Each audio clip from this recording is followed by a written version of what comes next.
Okay, hi Five Twellers, Brian Thornburg here with. I'm going to try to explain my choices for the project. Gonna have to go quick because of my time ran out on Screenomatic the first time around. So this will be my second attempt. Hope you enjoy it. Here is my thoughts on the whole thing. First, I'll say that I'm a big baseball and Ripken fan, and enjoyed working with this subject matter. I watched both the game where Ripken broke the consecutive games record, and also this game on TV. So I felt like I had a good sense of what was going on there that night and what the field was like. Also, a little piece of trivia right here on these custom-made Nike shoes that Ripken wore almost his whole career. Right on the back, it says "Rip" on both heels. I remember seeing that through my binoculars at a spring training game in Fort Lauderdale quite a few years ago. Thought that was a neat touch. Looking at the steps that Professor Ruel talked about, step one was to talk to the photographer while Joel Richardson had took all these wonderful photographs. And for this exercise, we don't really have access to him. I mean, we certainly could call him, but for the purposes of the exercise, having his descriptions of the photographs, the tags, was very helpful. Learned a lot about the different photographs. Changed my mind about some of them based on what his description of the photographs were. Having that and having seen the game really helped me, and felt I could get a lot out of that section. The next step was to read the Ripken story, which I really enjoyed this because it is written by Thomas Boswell, who actually, it turns out, is a favorite writer of mine. He has written for the Washington Post his whole career, but he's also written some really terrific books about baseball. His first book was called How Life Imitates the World Series. I've cherished that book for many years, read it like 3-4 times each. I've got another one of his books called Why Time Begins on Opening Day, and just really enjoyed seeing a Boswell story for us to work with. And a great description, and just got a wonderful sense of the feel for it. Delved into his past enough to feel like you really understood what was going on that day. In reading the Boswell story, it did talk a bit about, in a couple of different ways, Ripken's father, Cal Sr., who at one point was a manager of the Orioles, and I wish we had a picture of him to go with this. I suppose it wouldn't be hard for the publishers to get a hold of a historic photo of Cal Sr. that could be included. I remember seeing one with him and his two sons at his side the year that he first started managing. The two of them would probably be a good addition to something like this. But if we need to work with these, then we have to work with these. The next section is to group the photos, and these are the groups that I chose to work with. I put two pictures in a category, which I wanted to choose between these two photos for the dominant photo. This section here, grouping, would be called fans, which highlights the people that enjoyed watching Cal work his whole career. Down here is a grouping I called tribute, which included Clinton and the fireworks photo and the images shown on the right field wall in Camden Yards against the Warehouse.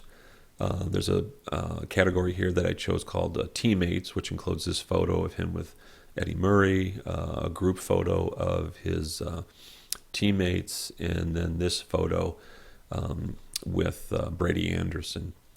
And then there's this grouping I called family, which includes the picture of his mom, his daughter, his wife, and then this photograph of his children, kissing him on the cheek and being next to him, and this wonderful look on Cal's face.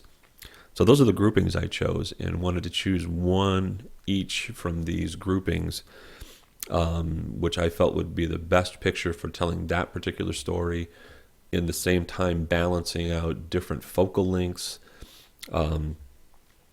seeing if they would fit well together. And these are the 5 I chose right here on top.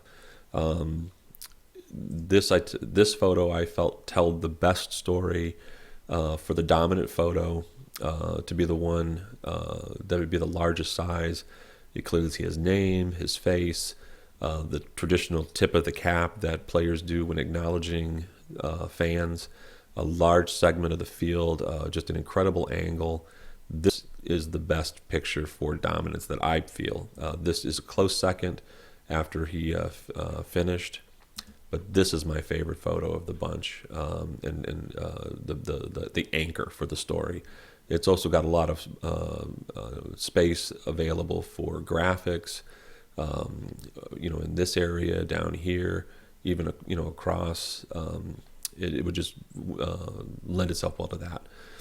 For the fan photo, I chose this one over this one, though I liked them both. I liked that it's a very a long shot, shows a lot of fans, and this big splash of red is a good counterbalance to a lot of the dark browns and blacks and whites.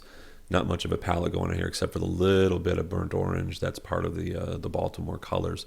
This helped kind of pull that out. I did really enjoy this one for the green and the yellow, and the close-up and the look on this woman's face, which could be representative of all the fans, but in the end chose this one. Of these photos, I chose the Clinton one. It seemed like a no-brainer to me. Wasn't a big fan of the other 2 photos because of how they looked, but with the mention of Clinton in the story and the fact that a recognizable face like this would drive people to stay with the story. Even if you're not a baseball fan, you'd see this face, and it might allow you to spend a little more time with the story. That would be a help. Of the teammates, I love the Brady Anderson photo in that I love the description of how Anderson had struck out with Ripken on deck. He would have had one more chance for one more at-bat, and Anderson apparently felt bad, and Ripken was coming over to console him, and learned that from Joel Richardson in his descriptions, which made this a great photo, but it's so similar to the dominant photo, I felt I didn't want to go with that one. And the group photo is a little messy to me, and some of the faces look a little disinterested. So it's an interesting grouping, but felt that this was your best bet, especially with the description and the story of how his old teammates from the '83 team came out to greet him as a surprise, and this look of surprise, this hug going on. It kind of became representative of his kinship with his teammates. So I chose this photo. The family photos, this one is my favorite. The picture of the mom is great, and his wife and his daughter. But of these, this one told the most for me, as Ripken is, and it says in the story how he is an admired man, and a man who had a very clean life, meaning no controversies or scandals going on. He was a very solid family man, still is. And this told that story the most to me.